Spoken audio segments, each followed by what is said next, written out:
Wassalamu ala rasulillah wa ala alihi wa sahbihi wa mawalah wa la hawla wa la quwata illa billahi wa ba'du.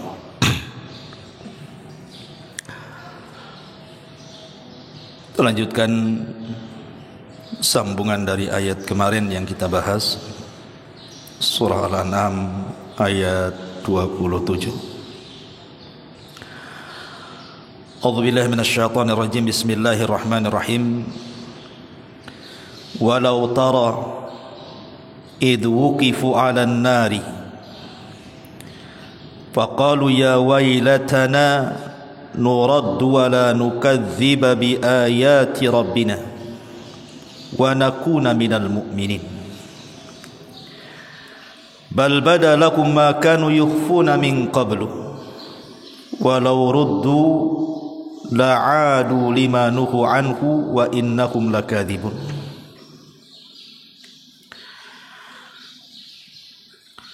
Dan seandainya engkau wahai Muhammad melihat ketika mereka orang-orang kafir itu dihadapkan ke neraka, maka orang-orang kafir akan menyesal dan berkata, seandainya kami dikembalikan ke dunia, tentu kami tidak akan mendustakan ayat-ayat Tuhan kami serta menjadi orang-orang yang beriman. Tetapi sebenarnya bagi mereka telah nyata kejahatan yang mereka sembunyikan dahulu di dunia. Seandainya mereka dikembalikan ke dunia, tentu mereka akan mengulang kembali apa yang telah dilarang mengerjakannya, karena mereka sungguh para pendusta. Ma'asyiral muslimin, jamaah sekalian yang dimuliakan Allah Subhanahu wa taala, di dalam ayat ini Allah Subhanahu wa taala hendak menjelaskan tentang penyesalan orang-orang kafir pada hari kiamat. Bahwa orang-orang kafir pada hari kiamat mereka akan mencela diri-diri mereka dan mengatakan, ya wailatana nuraddu wa la nukadziba bi ayatina. Duhai kiranya kami dikembalikan ke dunia, tentu kami tidak akan mendustakan ayat-ayat Rabb kami. Tapi apakah manfaat penyesalan itu? Sama sekali tidak. Tidak manfaat penyesalan mereka pada hari kiamat. Bicara tentang penyesalan pada hari kiamat, sebenarnya penyesalan itu bukan hanya terjadi kepada orang-orang kafir saja. Orang-orang yang beriman juga mereka menyesal. Bahkan para malaikat sendiri menyesal. Makanya ketika terjadi kehancuran alam semesta, apa yang dikatakan para malaikat? Malaikat mengatakan, subhanak ma abadna haqqa ibadatik. Maha suci engkau ya Rabb, sungguh kami tidak benar-benar beribadah kepadamu saat berada di dunia. Ini ucapan malaikat. Kalau para malaikat saja menyesal setelah terjadinya kiamat, mereka mengatakan, subhanak, maha suci engkau ya Rabb, ma abadna haqqa ibadatik, kami tidak beribadah kepadamu dengan sebenar-benar ibadah. Padahal malaikat itu, mereka tidak ada syahwat dalam hatinya. Artinya mereka tidak pernah melakukan dosa. Hidup mereka hanya beribadah kepada Allah. Itu saja menyesal, merasa bahwa ibadah mereka kurang kepada Allah Subhanahu wa taala, apalagi manusia. Makanya penyesalan kelak pada hari kiamat itu terbagi menjadi dua kelompok. Kelompok yang pertama ahlul iman. Kelompok ahlul iman bisababi tafritihim wa tarkihim a'malan salihatan. Jadi orang-orang yang beriman dengan sebab mereka mungkin lalai atau ada beberapa amalan yang mereka tinggalkan di dunia, mereka tidak kerjakan, itu pula yang menjadikan penyesalan mereka di hadapan Allah. Seperti orang-orang yang tidak pernah membaca surah Al-Baqarah, orang-orang yang tidak mau membaca surah Al-Baqarah dan merenungkannya. Kata Nabi SAW, iqra'u surat al-Baqarati fa inna akhdaha barakatun wa tarkaha hasratun wa la tastati'uha al-batalatu. Bacalah surah Al-Baqarah, karena yang mengambilnya akan dapat berkah dan yang meninggalkannya akan jadi penyesalan pada hari kiamat.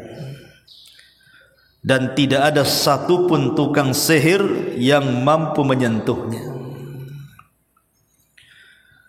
Dalam hadis ini Nabi SAW mengatakan, ambillah surah Al-Baqarah, karena surah Al-Baqarah itu siapa yang mengambilnya akan diberkahi hidupnya, dan siapa yang meninggalkannya maka akan menjadi penyesalan pada hari kiamat. Dan dia tidak disentuh tukang sihir. Ya, karena Al-Baqarah ini salah satu surat yang bisa menangkal sihir. Makanya dulu saya cerita,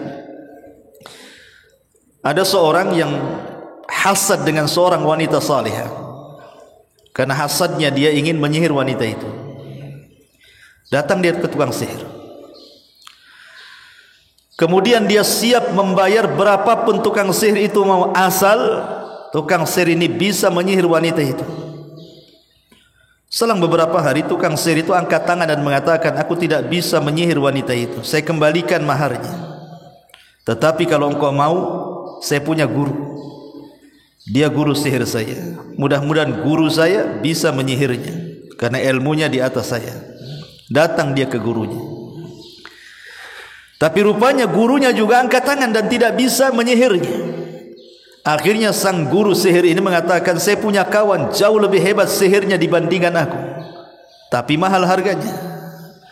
Maharnya cukup mahal, tetapi karena dia sudah kadung hasad ingin menyihir wanita itu, tetap saja datang kepada pakar sihir itu. Rupanya yang pakar sihir itu pun angkat tangan, tidak sanggup menyihir wanita itu.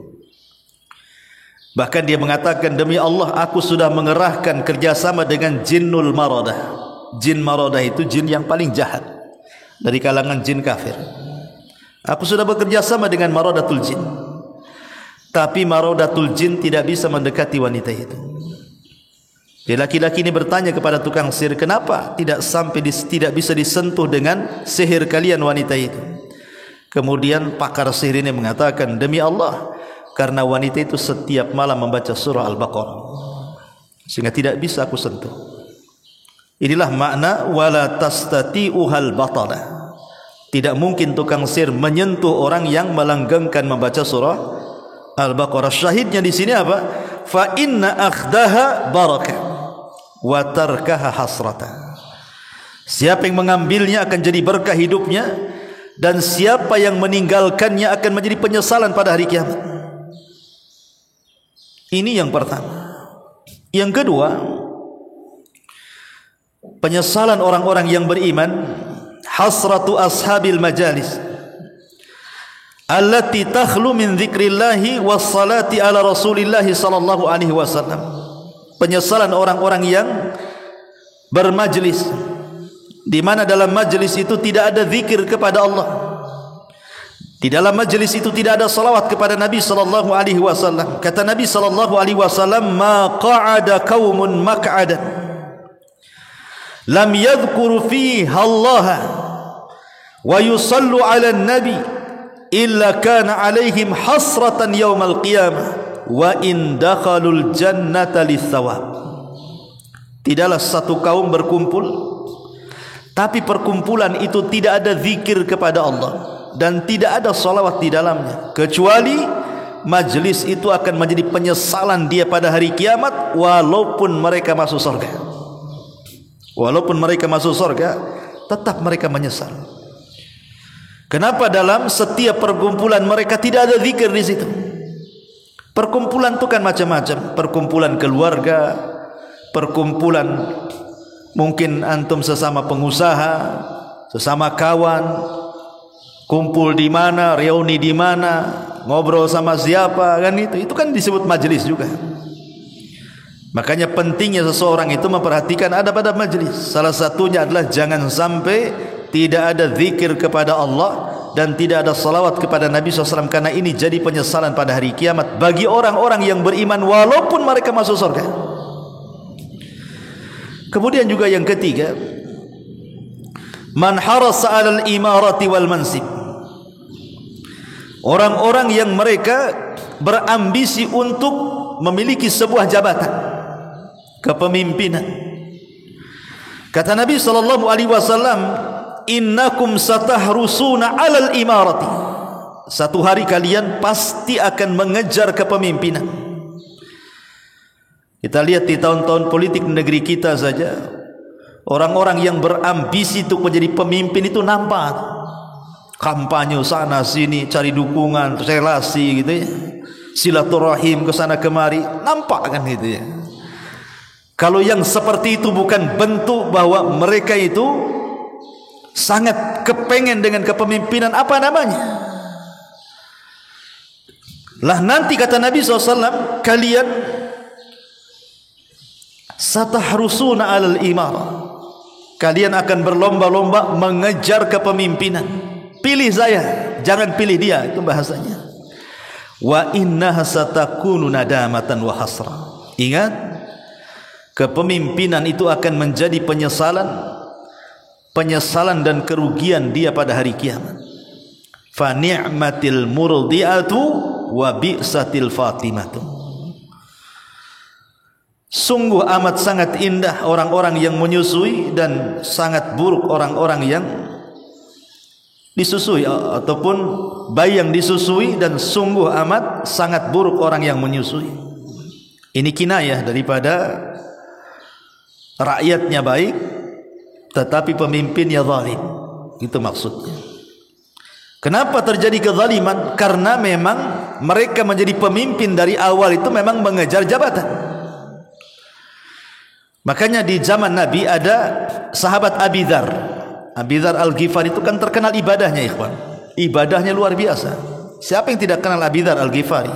Ahli ibadah di zaman sahabat. Dia datang kepada Rasul minta kepemimpinan, tapi Rasul menolaknya. Kata Nabi SAW, jangan diberikan kepemimpinan kepada orang yang meminta, berikan kepada orang yang tidak meminta. Karena itu akan jadi penyesalan pada hari kiamat. Kemudian yang nomor 4, al-hasratu ala a'malis salihah khalatatha asy-syawaib wal akdar min riya'in wa sum'atin wa ujubin wa minnatin. Penyesalan orang-orang yang beriman pada hari kiamat dari amal-amal soleh yang dicampur adukan ketika di dunia dengan riya, dengan sum'ah, dengan ujub, dan dengan mengungkit-ungkit pemberian dan yang semacamnya. Allah katakan, wa badalahum minallahi ma lam yakunu yahtasibun. Wa badalahum minallahi ma lam yakunu yahtasibun. Dan telah jelas kepada mereka dari Allah apa yang mereka cari. Artinya mereka ditampakkan oleh Allah Subhanahu wa taala dari amal saleh mereka ketika di dunia, baru mereka tahu bahwa amal mereka itu ditolak oleh Allah Azza wa Jalla. Disitulah mereka menyesal.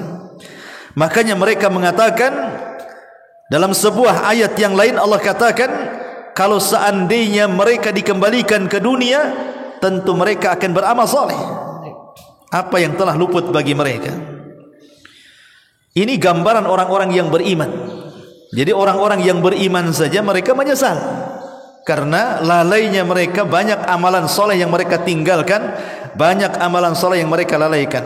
Apalagi orang-orang kafir, orang-orang munafik, orang-orang fasik, tentu lebih menyesal lagi. Kita perhatikan hasratu ahlin nar. Bagaimana penyesalan penduduk neraka, ikhwan? Karena begini, ikhwatu fiddin, muliakan Allah Subhanahu wa taala. Saat manusia dikumpulkan di padang mahsyar, salah satu peristiwa yang akan Allah Subhanahu wa taala tampakkan kepada manusia apa? Di mana malaikat sebanyak 70.000 malaikat menarik satu tali kekang neraka jahanam yang akan dihadapkan kepada penduduk yang ada di padang mahsyar. Itu 70.000 itu menarik satu tali kekang. Sementara jahanam itu berapa talinya? 70.000 tali. Jadi kalau antum saya analogikan ada kapal mau dibawa ke lautan kemudian ditarik gitu ya pakai tali, maka jahanam itu memiliki 70.000 tali. Setiap satu tali itu yang menggeret 70.000 malaikat. Anda bisa bayangkan berapa jumlah malaikat? Berarti 70.000 malaikat kali tali jahanam 70.000. Wa ma ya'lamu junuda rabbika illahu. Tidak ada yang tahu jumlah tentara-tentara Allah kecuali Allah, para malaikat. Lah ketika kemudian Allah Subhanahu wa taala tampakkan jahanam di hadapan manusia itu, disinilah orang-orang kemudian orang-orang kafir, mereka dikatakan dalam Al-Quran walau tara idhil mujrimuna naqisu ru'usihim inda rabbihim rabbana absarna wa sami'na farji'na na'mal salihan inna muqinun. Jadi ketika jahanam itu dihadapkan kepada manusia di padang mahsyar, tidakkah kau lihat orang-orang yang berdosa dari kalangan kafir munafik fasik itu, mereka menundukkan kepala-kepala mereka. Ketika melihat jahanam, mereka menundukkan kepala-kepala mereka inda rabbihim, di sisi Rabb mereka, dan mereka pun mengatakan apa? Rabbana ya Rabb kami, absarna kami telah melihat. Maksudnya melihat jahanam. Wa sami'na kami sudah mendengar jeritannya. Farji'na kembalikan kami ya Rabb ke dunia. Na'mal salihan kami akan beramal dengan amalan yang saleh. Inna mungkin sekarang kami yakin. Kenapa mereka mengatakan seperti ini? Ketika mereka di dunia, kenapa mereka tidak mengatakan seperti itu? Karena di dunia ini, apabila kita mendengar cerita neraka, itu hanya mendengar sebatas dongengan saja. Oh, di neraka begini dan begitu siksaannya, hanya dongeng saja. Sehingga tidak yakin itu, karena tidak pernah melihat dan tidak pernah mendengar suaranya. Tapi nanti pada hari kiamat, betul-betul Allah Subhanahu wa taala akan perlihatkan jahanam dan Allah akan perdengarkan jeritannya, baru mereka mengatakan Rabbana absarna wa sami'na, ya Rabb kami sudah melihatnya, kami sudah mendengarnya, farji'na tolong kembalikan kami ke dunia, na'mal salihan kami janji akan beramal saleh, inna muqinun kami sudah yakin. Lihat orang-orang kafir akan menyesal. Pertanyaannya, seandainya Allah Subhanahu wa taala mengembalikan orang-orang kafir yang sudah masuk neraka ke dunia, menjamin mereka akan tobat? Tidak. Orang kafir itu kalau sudah masuk neraka dikembalikan ke dunia, pasti mereka kafir lagi. Makanya ayat selanjutnya, bal bada lakum ma kanu yukhfuna min qablu walau ruddu la'adu lima nuhu anhu wa innahum lakadzibun. Di sini Allah Subhanahu wa taala mengatakan, tetapi sebenarnya bagi mereka, kata Allah, telah nyata kejahatan mereka selama di dunia, sehingga ketika kemudian mereka dimasukkan ke neraka, kemudian Allah katakan seandainya mereka dikembalikan ke dunia, tentu mereka akan mengulang kembali kejahatannya. Kenapa? Karena mereka itu para pendusta. Dari sini titik poin kata para ulama, faedahnya di sini sebagai jawaban yang sudah saya jelaskan dulu. Kalau ada orang yang kemudian ada syubhat di kepalanya, adilkah Allah memasukkan orang neraka dan dikekalkan di dalamnya sementara mereka hidup di dunia hanya 60 tahun? Umpamanya ada orang kafir di usia 20 tahun meninggal, kafir dia, meninggal di atas kekafirannya, kemudian Allah masukkan ke neraka sekekal-kekalnya. Mungkin orang berpikir, Mas, ini tidak adil. Masa dia berbuat dosa 20 tahun masuk neraka kok dikekalkan pula selamanya di situ? Mana keadilannya? Maka kalau ada orang yang ada syubhat di kepalanya seperti itu, jawab dengan surah Al-An'am ayat 28 jawabannya. Katakan kepada orang yang punya syubhat di kepala ini, walau ruddu la'adu lima nuhu anhu wa innahum lakadzibun. Sebab orang-orang kafir yang masuk neraka itu kalau dikembalikan ke dunia, pasti mereka akan mengulang kejahatannya, karena mereka kaum yang berdusta. Begitu jawabannya. Di sini menunjukkan bahwa orang-orang kafir akan menyesal pada hari kiamat. Kemudian juga di antara penyesalan yang lain adalah hasratun wa nadamul mufritina inda muayanatil mauti. Jangan lagi cerita pada hari kiamat. Ketika mereka berada di padang mahsyar saja, di alam barzah, maksudnya di kuburan. Allah Subhanahu wa taala gambarkan dalam Al-Qur'an, hatta idza jaa ahadahumul mautu qala rabbirji'uni la'alli a'malu salihan fima tarak kalla innaha kalimatun huwa qailuha wa min waraihim barzakhun ila yaumi yub'atsun. Ketika datang kematian kepada mereka, maka orang-orang yang berada di alam kubur itu akan mengatakan, rabbirji'uni, ya Allah kembalikan aku ke dunia walaupun sesaat jadilah, la'alli a'malu salihan fima tarak, agar aku bisa mengamalkan amalan saleh yang aku lalaikan. Tapi apa jawaban Allah? Kalla, sekali-kali tidak mungkin, mustahil. Innaha kalimatun huwa qailuha, itu hanya angan-angan kalian saja kalian ucapkan itu. Kenapa? Wa mi waraihim barzakhun ila yaumi yub'atsun, karena antara kalian dengan dunia itu ada barzah. Barzah itu dinding penghalang antara alam dunia dan alam kubur. Makanya di istilah alam barzah, alam kubur itu disebut alam barzah, ya. Lihat bagaimana belum sampai ke akhirat saja orang pada menyesal di kuburan. Ma'asyiral muslimin yang dimuliakan Allah Subhanahu wa taala. Kemudian juga bentuk penyesalan pada hari kiamat adalah hasratu atba'i syaitan, penyesalan para pengikut syaitan kelak pada hari kiamat. Karena nanti iblis itu akan berceramah, ikhwan. Iblis itu akan berkhutbah di hadapan penduduk neraka. Dan ini khutbah terakhir iblis kepada para pengikutnya. Apa khutbah iblis?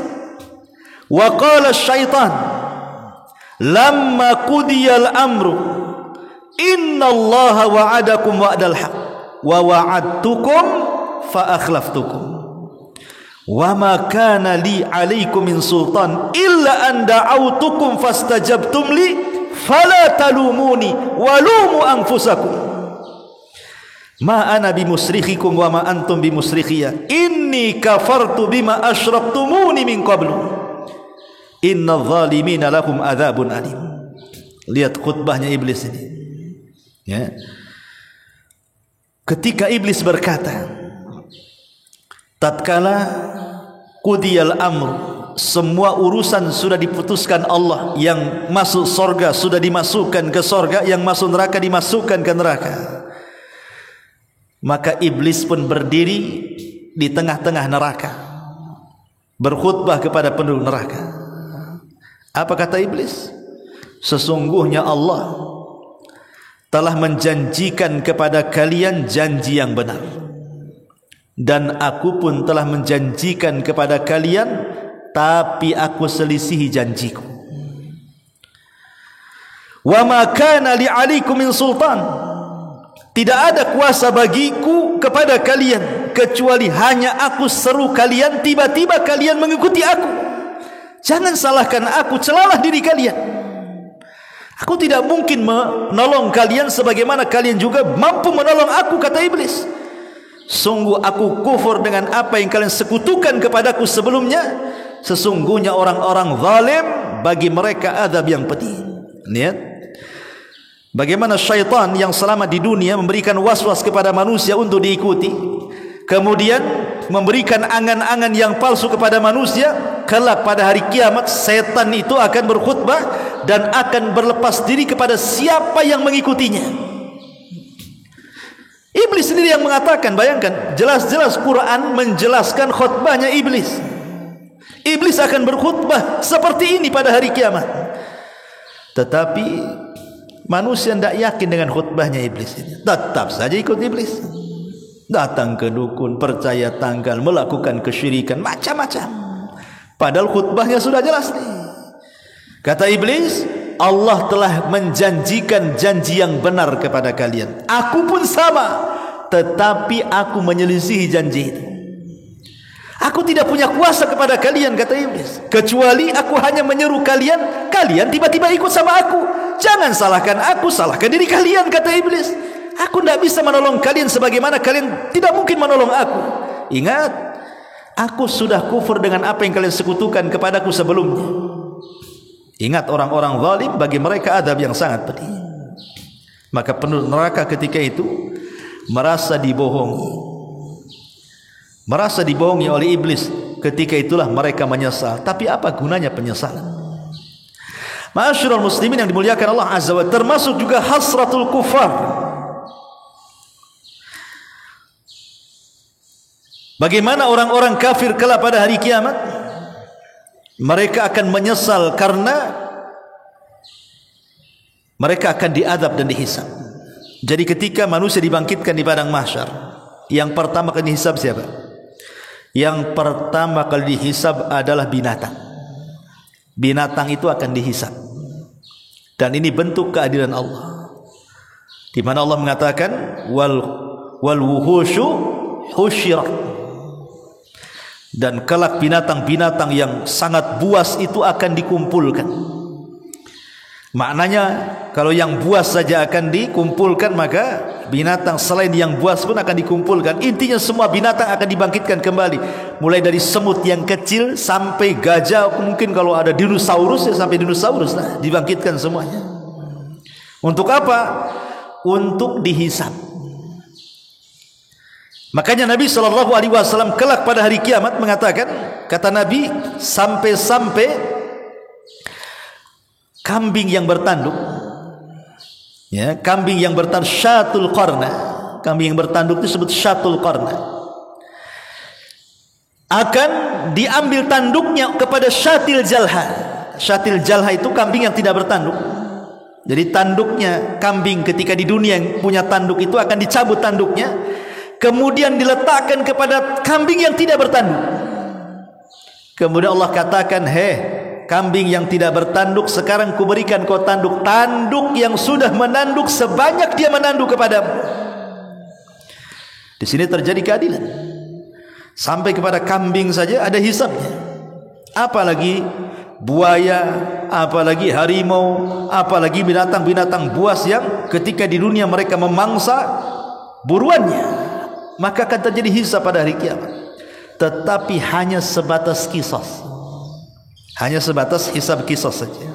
Mereka tidak akan masuk neraka. Jadi setelah terjadi hisab, kemudian mereka dikisos satu dengan yang lainnya dalam bentuk keadilan Allah Azza wa Jal. Disitulah Allah Subhanahu wa ta'ala katakan, kuni turaba, jadilah kalian tanah. Jadi semua binatang jadi tanah. Di sini orang-orang kafir menyaksikan ketika binatang jadi tanah itu. Allah katakan, yauma yanzurul mar'u ma qaddamat yadah wa yaqulul kafiru ya laitani kuntu turaba. Dalam surah An-Naba Allah katakan, pada hari ketika manusia melihat amalannya yang sudah dikerjakan di dunia, banyak dosa yang menimpa dia, sehingga orang-orang kafir akan berkata ketika melihat binatang-binatang itu jadi tanah, ya laitani kuntu turaba, duhai kiranya aku pun jadi tanah seperti itu. Jadi tanah, tidak mungkin orang kafir jadi tanah. Ada proses azab bagi mereka, bukan hanya sekedar hisab. Kalau binatang kan hanya hisab saja, tapi tidak ada azab. Tapi manusia ada hisab dan azab yang menunggunya. Makanya orang-orang kafir mereka menyesal dan mengatakan, ya laitani kuntu turaba, duhai kiranya aku jadi tanah seperti binatang itu dan tidak jadi manusia. Manfaat penyesalannya tidak manfaat. Ma'asyiral muslimin yang dimuliakan Allah Subhanahu wa ta'ala, termasuk juga orang-orang yang ketika di dunia mereka melalaikan dirinya sendiri untuk tidak beribadah, bahkan melalaikan keluarganya untuk tidak disuruh ibadah. Hidupnya hanya dunia. Disebutkan dalam Al-Quran, Allah mengatakan, Qul innal khasirina alladhina khasiru anfusahum wa ahlihim yawmal qiyamah. Ala dzalika huwal khusranul mubin. Sesungguhnya orang-orang yang rugi, yang akan menyesal pada hari kiamat adalah orang-orang yang mereka menyia-nyiakan diri mereka dan menyia-nyiakan keluarga mereka. Maka merekalah orang yang rugi pada hari kiamat. Itulah kerugian yang sesungguhnya. Jadi orang-orang yang kemudian mereka menzalimi diri mereka dan juga keluarga mereka, inilah orang yang paling menyesal pada hari kiamat. Orang yang menghabiskan waktunya hanya untuk maksiat, bahkan tidak punya cemburu kepada keluarga yang bermaksiat, yang mereka disebut dayuth, maka merekalah orang-orang yang paling menyesal pada hari kiamat. Termasuk juga orang-orang yang mendustakan saat perjumpaan manusia dengan Allah pada hari kiamat. Ikhwatu fillah, muliakan Allah Azza wa Jalla. Manusia berjumpa dengan Allah itu di berapa tempat? Di 4 tempat. Kita manusia akan berjumpa dengan Allah di 4 tempat. 2 di dunia, 2 di akhirat. Di dunia kita berjumpa dengan Allah kapan? Saat kita sholat. Itulah perjumpaan kita dengan Allah. Makanya Allah mengatakan, alladzina yadhunnuna annahum mulaqu rabbihim. Ketika Allah mengatakan salat itu berat, lakabiratun illa alal khashiin, berat kecuali bagi orang-orang yang khusyuk. Siapa orang yang khusyuk ini kata Allah? Mereka orang-orang yang yakin kalau mereka sedang berjumpa dengan Allah. Berarti salat itu hakikatnya perjumpaan kita dengan Allah. Ini yang pertama. Yang kedua, saat kematian. Ketika ruh seorang mukmin, dalam hadis Bara bin Azib yang panjang itu, ruhnya seorang mukmin itu akan dinaikkan ke langit dan catatan mengikuti di bawahnya. Kemudian menembus langit pertama, kedua sampai ke-7. Kemudian ruh itu diperjumpakan dengan Allah dan Allah katakan, kembalikan ruh ke dalam jasadnya, angkat catatannya fil illiyin. Dan ini perjumpaan yang kedua seorang mukmin dengan Allah saat sakaratul maut, saat kematian. Kemudian yang ketiga, perjumpaan Allah Subhanahu wa taala saat manusia dikumpulkan di padang mahsyar, saat Allah Subhanahu wa taala mendatangkan jahannam. Di sini Allah Subhanahu wa taala akan menemui manusia. Ada yang mengatakan bahwa yang memandang Allah saat itu hanyalah orang-orang yang beriman. Orang-orang kafir tidak bisa memandang, karena memandang Allah itu bagian daripada ziyadatun ni'mah, tambahan nikmat. Tapi ada juga yang mengatakan orang kafir tetap melihat, tetapi dengan penglihatan bagaikan pesakitan di hadapan hakim yang akan memutuskan sebuah putusan. Marah, dalam kondisi marah.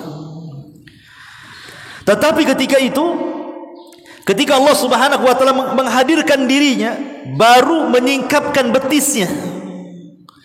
Ya. Allah itu baru menyingkapkan betisnya tuh. Orang-orang yang beriman, para nabi, orang-orang saleh, mereka langsung tersungkur sujud. Orang-orang munafik berusaha untuk sujud tapi tidak bisa. Setiap sujud kemudian balik lagi ke belakang, kayak orang telengking ke belakang. Mau sujud tidak bisa begitu. Makanya Allah mengatakan, fala yastati'un wa yud'auna ila sujudi fala yastati'un. Mereka disuruh untuk sujud tapi mereka tidak bisa. Siapa? Orang-orang munafik. Mereka tidak bisa sujud, asik telengking ke belakang terus. Menunjukkan itulah kerugian orang-orang munafik. Saat berjumpa dengan Allah tidak bisa sujud.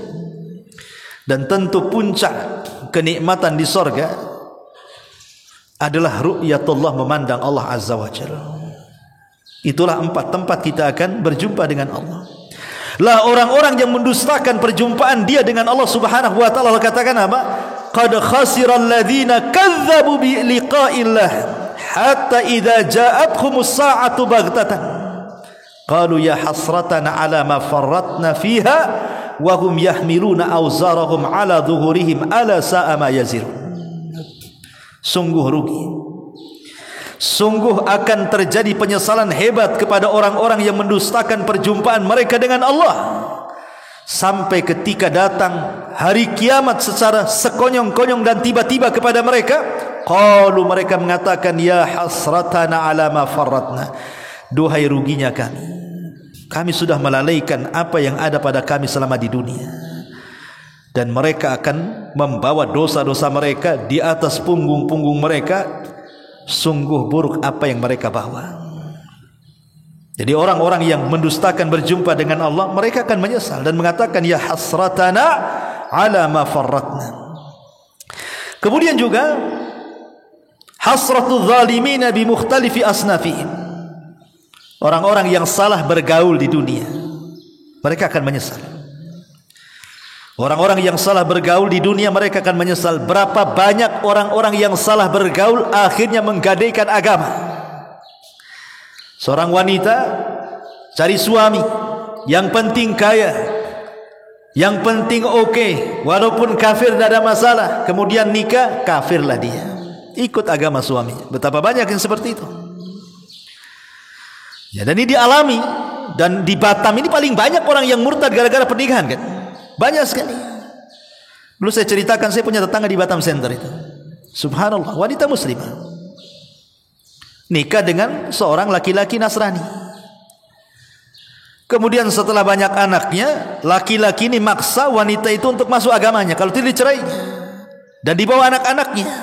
Takut dia dengan suaminya dan takut anak-anaknya tidak menjadi hak asuhnya, akhirnya masuk ke agama Nasrani cobanya. Dan cerdas suaminya, setelah dia masuk ke agama Nasrani, dia rutinkan datang ke gereja. Betul-betul ditarbiyah. Ketika dia muslimah, tidak pernah datang ke pengajian. Tapi setelah masuk Nasrani, rajin pula dia ke gereja. Setelah rajin ke gereja, dia mengatakan, sungguh tenang agama baruku, katanya. Iyalah.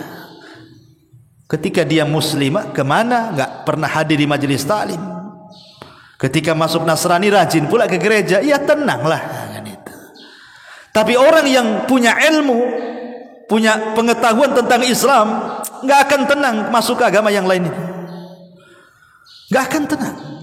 Kecuali kalau ditodong ruhnya mau lepas, ya mungkin kan itu. Itu pun terpaksa. Enak, anehnya ceritanya, endingnya kan begini. Jadi satu hari si suaminya ini selingkuh dia. Selingkuh dengan wanita muslimah. Akhirnya ketahuan sama istri yang sudah murtad ini. Wow, perang hebat. Tak, tak, tak, tak, tak. Akhirnya minta cerai. Minta cerai, diceraikan. Lah selingkuhannya ini minta dinikahi, tapi syaratnya dia harus masuk Islam. Akhirnya kemudian si suaminya masuk Islam. Nikah dengan wanita muslimah. Beginilah dunia kadang terbalik ini. Ya kan? Istri yang pertama muslimah jadi kafir. Ini suaminya yang tadinya kafir jadi muslim pula. Ya. Begitulah dunia nih kadang-kadang. Lah orang yang salah kawan nanti pada hari kiamat ini, maka mereka akan menyesal. Dan Allah katakan, wa yauma ya'addu adh-dhalimu 'ala yadayhi yaqulu ya laitani ittakhadtu ma'ar rasuli sabila. Nanti pada hari kiamat orang-orang zalim itu mereka akan menggigit jarinya dalam bentuk penyesalan, dan mereka mengatakan, duhai kiranya aku menjadikan si fulan itu teman saya. Si fulan itu teman saya. Kenapa aku tidak jadikan si fulan teman saya? Kenapa aku jadikan si fulan jadi teman, akhirnya menyesatkan aku? Makanya ikhwatu fiddin, ayat ini ada yang mengatakan asbab nuzulnya adalah kepada Uqbah bin Abi Mu'ayt. Uqbah bin Abi Mu'ayt namanya. Uqbah bin Abi Mu'ayt ini seorang penjaga, seorang penyair Arab terkenal gitu. Jadi ketika dia mendengar Al-Quran dibacakan, Rasul suka dia. Tapi dia tidak masuk Islam. Dia suka saja dengan Quran gitu saja. Akhirnya karena saking sukanya dengan Quran yang dibaca Rasul, maka Nabi jadi idolanya. Tapi tidak masuk Islam. Hanya suka dengan Quran gitu saja. Uqbah bin Abi Mu'ayt. Jadi suatu hari dia ingin memuliakan Nabi, karena dia sering mendengar wahyu, didengarnya kan, suka akhirnya. Dia ingin menghormati Nabi, diundang makan di rumahnya. Akhirnya makanannya yang lezat-lezat semua disediain gitu ya, macam-macam makanan disediain. Maka Rasul pun datang undangan Uqbah bin Abi Mu'ayth. Sampai di rumah Rasul tak mau makan. Kata Uqbah, tolonglah makan. Kata Rasul, tidak. Kenapa kau tidak mau makan makananku? Dan aib, ingat, tamu yang tidak makan itu aib masalahnya. Jadi kata Uqbah bin Abi, kenapa kau tak makan? Karena Rasul, kata Rasul, karena kau kafir, katanya. Kau musyrik. Coba kau mengucapkan 2 kalimat syahadat, ku makan semua ini, katanya Rasul. Akhirnya terpaksalah Uqbah mengucap 2 kalimat syahadat hanya ingin supaya Rasul makan. Itu tujuannya begitu maksudnya. Tidak hendak masuk Islam, tidak. Hanya ingin Rasul supaya makan. Akhirnya dia pun mengucap 2 kalimat syahadat. Masalahnya 2 kalimat syahadat ini bukan 2 kalimat biasa. Ini 2 kalimat menunjukkan pengkufuran kepada berhala. Terdengarlah keislaman siapa? Uqbah bin Abi Mu'ayth ke telinga kawannya Umayyah bin Khalaf, tuannya Bilal bin Rabah yang menyiksa Bilal, namanya Umayyah. Oh, datang dia mengatakan, Uqbah, aku dengar kau sudah berpindah kepada agama Muhammad. Enggak. Iya, semua orang ngomong begitu. Sekarang engkau saya keluarkan dari gengku, katanya. Gak mau kau, jangan berkawan lagi dengan saya. Nah, Umayyah ini tokoh besar, pengaruhnya besar, orang kaya, ya kan? Kata Uqbah, enggak. Aku hanya mengucap 2 kalimat itu supaya dia mau makan saja di rumahku, katanya. Oh tidak, itu sama saja kau berpindah agama. Kata Uqbah, lalu bagaimana caranya kalau aku nggak yakin, aku nggak niat masuk Islam, hanya mengucap 2 kalimat saja supaya dia mau makan? Baik, kau akan kuterima dalam kelompokku, tetapi syaratnya kau hinakan si Muhammad. Betul, satu hari Abu Jahal ini, Fir'aunnya umat ini, sedang berada di dekat Mekah, Ka'bah. Kemudian datang Nabi SAW sedang sholat. Kemudian Abu Jahal mengatakan, siapa yang bisa meletakkan kotoran unta yang masih berdarah di pundak Rasul, maka dia akan mendapatkan ini dan itu. Dah kesempatan Uqbah ini untuk menunjukkan loyalitas kawan dia kepada Umayyah, loyalitas perkawanan. Ini kesempatan nih menghinakan Muhammad supaya Umayyah tahu bahwa aku tidak beragama di atas agama si Muhammad. Betul, dia cari salah jazur, kotoran unta yang masih berdarah itu, diletakkan di pundak Nabi. Maka Abu Jahal tertawa dengan, saking disebutkan dalam riwayat itu, yatamayalun, tertawanya itu sampai goyang-goyang seperti ini, saking lucunya mungkin menurut mereka itu, menghina Nabi SAW. Datang Fatimah, kemudian menghapus darahnya, membersihkan punggungnya. Sampai selesai sholat, Fatimah mengatakan, wahai Abi, doakan keburukan kepada orang-orang itu. Maka Rasul pun mendoakan satu persatu dengan menyebut nama. Allah laknat Abu Jahal, Allah laknat Uqbah, Allah laknat, disebutkan satu-satu. Dan doa Rasul SAW laknat dikabulkan saat perang Badar. Semua yang menghina Rasul, semua mati di perang Badar. Ya, syahidnya di sini apa? Uqbah akhirnya kembali musyrik setelah mengucap 2 kalimat syahadat gara-gara pertemanan. Turun ayat ini. Allah katakan, yauma ya'addu adh-dhalimu 'ala yadayhi yaqulu ya laitani ittakhadtu ma'ar rasuli sabila. Turun ayat ini. Ini gara-gara pertemanan. Jadi salah teman ini bisa menjadi penyesalan pada hari kiamat. Termasuk juga penyesalan ahlun nar ba'da talabihim min ahlil jannah. Penyesalan penduduk neraka setelah mereka meminta kepada penduduk sorga syurbatal ma' wa ta'ah. Mereka meminta setetes air minum dan juga makan. Ada seorang alim namanya Hasan Al-Basri rahimahullah ta'ala. Satu hari Hasan Al-Basri ini sedang memberikan tausiah, ya, ceramah seperti ini. Tiba-tiba muridnya membawakan air mineral, air putih, dan hendak diberikan kepada gurunya yang sedang haus, ya. Namanya orang kasih ceramah itu kan haus. Dibawanya air mineral, kemudian dipandang pula air mineral itu oleh Hasan Al-Basri. Ketika dipandang air mineral itu, tiba-tiba Hasan Al-Basri menangis.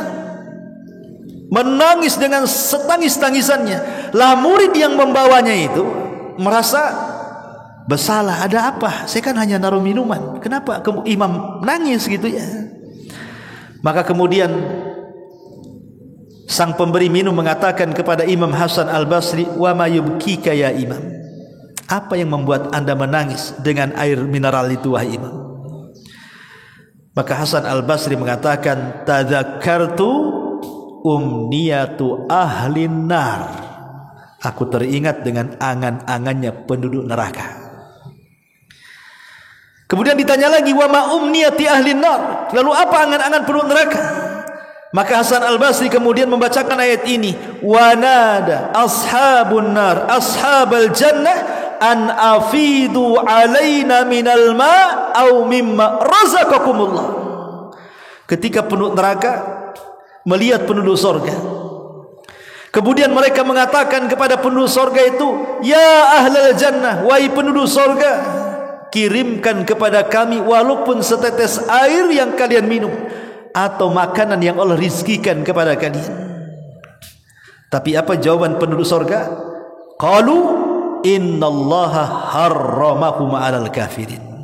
Allah sudah haramkan keduanya kepada orang kafir. Sorry, tidak ada lagi makanan minuman untuk kalian.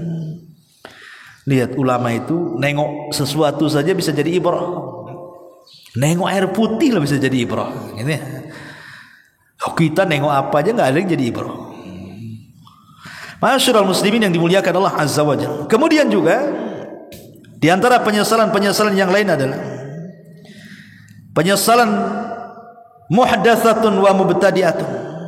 Orang-orang yang suka melakukan hal-hal yang baru dalam Islam. Ahli bid'ah. Orang yang suka mengerjakan hal-hal yang tidak diajarkan Rasul. Perkara-perkara baru dalam agama. Allah Subhanahu wa taala mengatakan, "Qul hal nunabbiukum bil akhsarina a'mala alladzina dhalla sa'yuhum fil hayatid dunya wa hum yahsabuna annahum yuhsinuna sun'a." Katakan ya Muhammad, maukah aku habarkan kepada kalian serugi-ruginya amalan? Kalian akan menyesal pada hari kiamat. Apa serugi-ruginya amalan itu? Alladzina dhalla sa'yuhum fil hayatid dunya. Orang-orang yang menghabiskan usahanya dalam kehidupan dunia. Lihat orang-orang yang mereka melakukan sesuatu yang tidak dicontohkan Nabi. Semangatnya luar biasa. Ya, berzikir, bahkan mereka mengeluarkan biaya, waktu, tenaga, padahal ada contohnya. Ya, mereka sudah berusaha itu menghabiskan tenaga, biaya, waktunya hanya untuk perkara-perkara yang sia-sia. Masalahnya, wahum yahsabuna annahum yuhsinuna sun'a. Tapi mereka masih menyangka saja bahwa mereka masih melakukan amalan yang baik, padahal amalan mereka tidak baik. Amilatun nasibatun tasla naran hamiyah. Lelah letih, ujung-ujungnya masuk neraka. Ya. Masyarul muslimin yang dimuliakan Allah Azza wa Jalla. Maka jangan sampai kita melakukan hal-hal yang tidak dicontohkan Rasul dan juga tidak diarahkan Al-Quranul Karim. Ini bahaya, akan menjadi penyesalan pada hari kiamat. Termasuk juga hasratun ala man ta'allama al-ilma wa lam ya'mal bi. Orang yang punya pengetahuan tapi tidak diamalkan. Sebagaimana dikatakan Hatim Al-Asam rahimahullahu taala, laisa fil qiyamati ashaddu hasratan min rajulin aliman nas ilman 'allaman nasa ilman fa'amilu bihi wa lam ya'mal wa huwa bihi wa lam ya'mal huwa bihi fafazu bisababihi wa halaka huwa. Tidak ada penyesalan yang paling berat pada hari kiamat kecuali orang yang mengajarkan manusia ilmu, manusia mengamalkan ilmunya, dia pula tidak mengamalkannya. Manusia masuk surga, dia pula masuk neraka. Maka ini juga bahaya, ya. Dan yang terakhir, karena waktu juga, yang akan menjadi penyesalan adalah orang-orang yang mereka tidak pernah mendalami tauhid dan tidak mengamalkan tauhid. Walladzina kafaru a'maluhum kasarabin biqi'atin yahsabuhu dham'a ma'an hatta idza ja'ahu lam yajidhu syai'an wa wajadallaha 'indahu fawaffahu hisabahu wallahu sari'ul hisab. Dan orang-orang kafir, amal-amal mereka seperti debu yang seperti fata morgana yang dari kejauhan disangka air padahal tidak ada. Lah orang-orang yang mereka beramal tanpa tauhid seperti fata morgana. Seolah-olah banyak pahalanya tapi nihil, tidak ada pahalanya. Karena tauhid itulah yang menjadikan asas sebuah amal.